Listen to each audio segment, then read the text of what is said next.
हम लोग MCQ के माध्यम से करंट अफेयर्स को रिवाइज करें। पहला प्रश्न है, सबसे अधिक कुल यूपीआई ट्रांजैक्शन वाला राज्य कौन सा है? सबसे अधिक कुल यूपीआई ट्रांजैक्शन वाला राज्य कौन सा है? तो यूपीआई ट्रांजैक्शन के संदर्भ में आरबीआई रिपोर्ट जारी करता है। तो आरबीआई की रिपोर्ट के अनुसार कुल यूपीआई ट्रांजैक्शन में प्रथम स्थान महाराष्ट्र का है। जिन लोगों ने महाराष्ट्र आंसर लगाया वो बिल्कुल सही है, महाराष्ट्र प्रथम स्थान पर है कुल यूपीआई ट्रांजैक्शन में। लेकिन वही जब प्रति व्यक्ति ट्रांजैक्शन तीव्रता की बात होगी तब वहाँ तेलंगाना प्रथम स्थान पर आ जाएगा। प्रति व्यक्ति की जब बात होगी, प्रति व्यक्ति ट्रांजैक्शन तीव्रता की जब बात होगी तो उसमें तेलंगाना प्रथम स्थान पर आ जाएगा। यूपीआई का फुल फॉर्म भी पूछा जाता है, तो इसका फुल फॉर्म है यूनिफाइड पेमेंट्स इंटरफेस।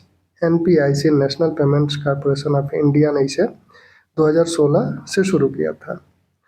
विश्व के संदर्भ में जहाँ तक बात है कि यूपीआई के माध्यम से ट्रांजैक्शन करने वाला, सबसे ज़्यादा ट्रांजैक्शन करने वाला देश कौन सा है, तो उसमें भारत का प्रथम स्थान है। यूपीआई अपनाने वाला विश्व का कौन सा देश पहले यूपीआई को अपनाया था, तो भूटान 2021 में यूपीआई को सबसे पहले अपनाया था। उसके बाद 2022 में नेपाल ने अपनाया था। तो ये कुछ तथ्य हैं यूपीआई से संबंधित, उसको भी ध्यान रखा जाए। दूसरा प्रश्न है, भारत का पहला सेमीकंडक्टर नवाचार संग्रहालय कहाँ स्थापित हुआ है? भारत का पहला सेमीकंडक्टर नवाचार संग्रहालय कहाँ स्थापित हो रहा है? आंसर आप जल्दी दें। बिल्कुल सही, हैदराबाद जिन लोगों का आंसर है वो बिल्कुल सही है। भारत में पहला सेमीकंडक्टर नवाचार संग्रहालय हैदराबाद में स्थापित किया जा रहा है। टेक्नोलॉजी चिप इनोवेशन प्रोग्राम के तहत यह संग्रहालय स्थापित किया जा रहा है। सेमीकंडक्टर डिजाइन व विनिर्माण क्षमताओं को प्रदर्शित करना तथा साथ में नवाचार, निवेश, टैलेंट हट के लिए यह हब के रूप में कार्य करेगा। निवेशकों और शोधकर्ताओं के लिए यह एक मंच प्रदान करेगा। ठीक, अगला प्रश्न, IUCN का नवीनतम सदस्य कौन बना है? IUCN international union for conservation of nature, international union for conservation of nature का नवीनतम सदस्य कौन बना है? तो नवीनतम सदस्य इसका Armenia, Nepal, Georgia, Myanmar. Armenia answer इसका बिल्कुल सही है। आर्मेनिया नवीनतम सदस्य बना है जुलाई 2025 में। यह IUCN जो है वैज्ञानिकों और विशेषज्ञों का एक नेटवर्क है जो संरक्षण और सतत विकास को बढ़ावा देने के लिए तकनीकी तथा नीतिगत सलाह देता है। यह रेड लिस्ट के माध्यम से जो खतरे में पड़ी प्रजातियां हैं उनको संरक्षण के लिए उपाय भी बताता है। 1948 में इसका गठन हुआ था। इसका मुख्यालय गैलैंड, स्विट्जरलैंड में है। 1948 में इसका गठन हुआ था और इसका मुख्यालय गैलैंड, स्विट्जरलैंड में है। अगला प्रश्न, भारत का पहला सौर ऊर्जा से संचालित चिड़ियाघर किस राज्य में है? भारत का पहला सौर ऊर्जा से संचालित चिड़ियाघर किस राज्य में है? तो ये राज्य भी पूछा जा सकता है, चिड़ियाघर का नाम भी पूछा जा सकता है। तो भारत में सौर ऊर्जा से संचालित जो चिड़ियाघर है वो है Bannerghatta biological park. Bannerghatta biological park, Bannerghatta biological park, यह जो है बंगलुरु में है, यानी कर्नाटक में है। इसका आंसर होगा कर्नाटक। कर्नाटक जिन लोगों ने आंसर लगाया वो बिल्कुल सही आंसर है। कर्नाटक में बन्नेरघट्टा बायोलॉजिकल पार्क ऐसा पहला चिड़ियाघर होगा जो पूर्णतः सौर ऊर्जा से संचालित होगा। इसमें 1 मेगावाट का सौर ऊर्जा संयंत्र लगाया जा रहा है। हालांकि चेन्नई का अनिनार अन्ना प्राणी उद्यान जो है उसमें भी सौर ऊर्जा का प्रयोग किया जाता है, लेकिन वो पूर्णतः सौर ऊर्जा से संचालित नहीं है, बल्कि 80% वो सौर ऊर्जा से संचालित है। पूर्णतः सौर ऊर्जा से संचालित होने वाला जो चिड़ियाघर होगा वो बन्नेरघट्टा बायोलॉजिकल पार्क बेंगलुरु यानी कर्नाटक का होगा। अगला प्रश्न, भारत की पहली चीता सफारी कहाँ शुरू हुआ है? भारत का पहला चीता सफारी कहाँ शुरू हुआ है? तो भारत का पहला चीता सफारी कूनो राष्ट्रीय उद्यान, बिल्कुल सही आंसर कूनो राष्ट्रीय उद्यान। जिन लोगों ने कूनो राष्ट्रीय उद्यान लगाया बिल्कुल सही आंसर है कूनो राष्ट्रीय उद्यान। यह मध्य प्रदेश में है। मध्य प्रदेश में यह कूनो राष्ट्रीय उद्यान है और यहाँ चीता सफारी शुरू किया गया है। नामीबिया और दक्षिण अफ्रीका से यहाँ चीता लाए गए हैं। चीता सफारी का मतलब है पर्यटक अफ्रीकी चीतों को उनके प्राकृतिक आवास में देख सकते हैं। ठीक। अगला प्रश्न, हाल ही में अपनी पहली राष्ट्रीय बाल सुरक्षा नीति घोषित करने वाला देश है। हाल ही में अपनी पहली राष्ट्रीय बाल सुरक्षा नीति घोषित करने वाला देश है।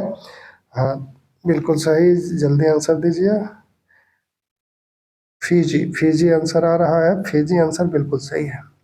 हाल ही में अपनी पहली राष्ट्रीय बाल सुरक्षा नीति घोषित करने वाला फिजी देश है, जिसने सभी क्षेत्रों में बच्चों की सुरक्षा, सम्मान और बाल अनुकूल सेवाओं को अनिवार्य कर दिया है। ठीक।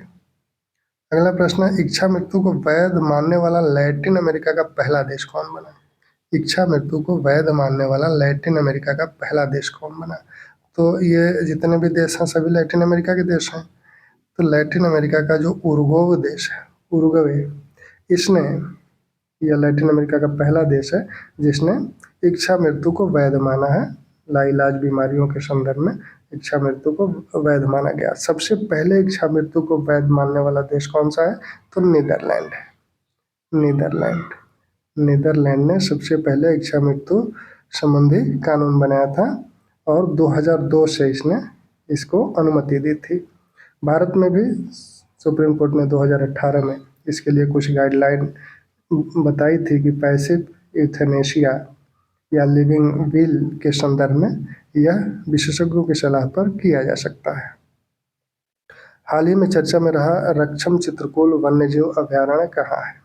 तो रक्षम चित्रकूट वन्यजीव अभयारण्य भारत में है और भारत के हिमाचल प्रदेश में है। हिमाचल प्रदेश में है। और ये चर्चा में क्यों रहा, क्योंकि अंतर्राष्ट्रीय पक्षी अवलोकन कार्यक्रम यहाँ आयोजित किया गया। अंतर्राष्ट्रीय पक्षी अवलोकन कार्यक्रम आयोजित किया गया जिसमें करीब 15 देशों ने भाग लिया था। यह जो अभयारण्य है यह हिमालय के पारिस्थितिकी तंत्र में है। शीत मरुस्थल क्षेत्र है क्योंकि यहाँ मानसून का प्रभाव नहीं रहता है। यह हिमाचल प्रदेश के किन्नौर को गंगोत्री से जोड़ता है। पश्चिमी और ट्रांस हिमालयी पारिस्थितिकी तंत्र के बीच सेतु का काम करता है। अगला प्रश्न, वह राज्य जो अत्यंत गरीबी से मुक्त होने वाला पहला राज्य बना। अत्यंत गरीबी से मुक्त होने वाला भारत का पहला राज्य अपने को जिसने घोषित किया वो है, आंसर बिल्कुल सही, केरल। केरल, केरल जिनका भी आंसर है बिल्कुल सही है। केरल ने अपने को नवंबर 2025 में अत्यंत गरीबी से मुक्त घोषित किया। इसके लिए उसने 2021 में चरम गरीबी उन्मूलन परियोजना चलाया। तो ये भी पूछा जा सकता है कि किसने चरम गरीबी उन्मूलन परियोजना चलाकर अपने राज्य को अत्यंत गरीबी से मुक्त किया। अत्यंत गरीबी का मतलब है 2.15 प्रतिदिन, अगर $2.15 अगर आप के पास नहीं है तो ये माना जाता है कि वो अत्यंत गरीबी रेखा से नीचे है। जीवन यापन करने के लिए इतना प्रतिदिन आपके पास होना चाहिए। भारत बहुआयामी में गरीबी सूचकांक की बात करता है। अगला प्रश्न, गणतंत्र दिवस समारोह 2026 के मुख्य अतिथि कौन आमंत्रित थे। तो गणतंत्र दिवस 2026 के जो मुख्य अतिथि आयोजित थे वो यूरोपीय आयोग के अध्यक्ष और यूरोपीय परिषद के अध्यक्ष, ये दोनों लोग आमंत्रित थे। और इस विकल्प में दो नाम एक ही विकल्प में है। तो ये पहला विकल्प उर्सुला वॉन डेर लेyen और एंटोनियो कोस्टा। तो ये लेyen जो है ये यूरोपीय आयोग के अध्यक्ष हैं और कोस्टा जो है यूरोपीय परिषद के अध्यक्ष हैं। ठीक। अगला, हाल ही में मासिक धर्म अवकाश नीति लागू करने वाला राज्य है। हाल ही में मासिक धर्म अवकाश नीति लागू करने वाला राज्य है। मासिक धर्म अवकाश नीति लागू करने वाला राज्य, बिल्कुल सही आंसर कर्नाटक। जिनका भी आंसर है बिल्कुल सही है, कर्नाटक है। कर्नाटक उच्च न्यायालय ने इस संदर्भ में राज्य सरकार को ये निर्देश दिया कि प्रतिवर्ष 12 दिन का अवकाश यानी प्रति माह 1 दिन का अवकाश मासिक धर्म के संदर्भ में दिया जाना चाहिए। और इसके लिए बेलगाम की एक होटल कर्मचारी CH बोकाबी की एक याचिका पर सुनवाई करते हुए कर्नाटक हाईकोर्ट ने यह फैसला दिया था। इसके पहले डॉक्टर जया ठाकुर बनाम भारत सरकार के वाद में सर्वोच्च न्यायालय ने 21 अनुच्छेद 21 के तहत इसे मौलिक अधिकार भी घोषित किया है। ठीक। अगला प्रश्न, भारत का पहला मानव अंतरिक्ष मिशन गगनयान कब लॉन्च होगा? तो भारत का पहला मानव अंतरिक्ष मिशन गगनयान 2027, बिल्कुल सही, 2027 में लॉन्च होगा। 2027 में गगनयान लॉन्च होगा। LVM-3 यान से इसे भेजा जाएगा, LVM-3। 3 अंतरिक्ष यात्रियों को, जिसे व्योमनाट कहा जा रहा है, 3 अंतरिक्ष यात्री भेजे जाएंगे, व्योमनाट भेजे जाएंगे। और इस तरह से जब ये लॉन्च सफल हो जाएगा तब भारत विश्व का चौथा देश हो जाएगा जो अपने अंतरिक्ष यात्रियों को अंतरिक्ष में भेजने में सक्षम होगा। 3 देश अभी सक्षम कौन कौन से हैं? अमेरिका, रूस, चीन। अमेरिका, रूस, चीन के बाद भारत चौथा देश होगा। ठीक। अगला प्रश्न है, भारत का चौथा अंटार्कटिका अनुसंधान स्टेशन कौन सा होगा? तो भारत में जो अंटार्कटिका अनुसंधान केंद्र स्थापित किए गए हैं, सबसे पहला जो केंद्र स्थापित किया गया था वो दक्षिणी गंगोत्री नाम से स्थापित किया गया 1983 में। और उसके बाद 1989 में मैत्री स्थापित किया गया, 1989 में मैत्री। और ये जो मैत्री 2 है यह चौथा है। मैत्री नाम से दूसरा था, मैत्री 1 कहिए इसको, 1989 में। तो ये 89 में स्थापित हुआ। और 2012 में भारती स्थापित हुआ। तो भारती 2 नहीं बल्कि भारती, 2 हटा दीजिए, तो भारती 2012 में स्थापित हुआ।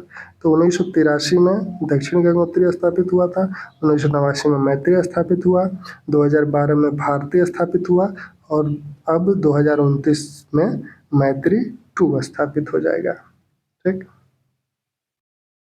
अगला प्रश्न है, इंडिया ने हाल ही में किस देश के साथ डाक सेवा फिर से शुरू किया है?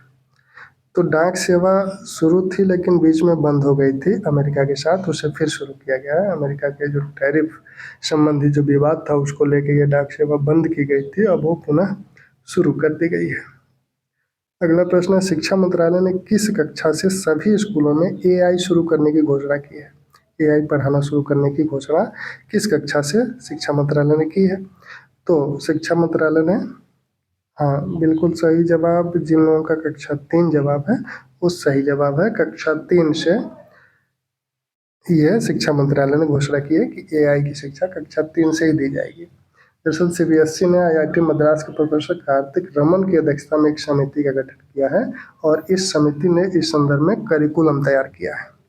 तो इस संदर्भ में जो करिकुलम तैयार किया गया है वो कार्तिक रमन समिति द्वारा तैयार किया गया है। कार्तिक रमन उसकी समिति के अध्यक्ष हैं। तो हम लोगों ने कुछ जो करंट संबंधी मुद्दे हैं उनको इन प्रश्नों के माध्यम से देखा, फिर आगे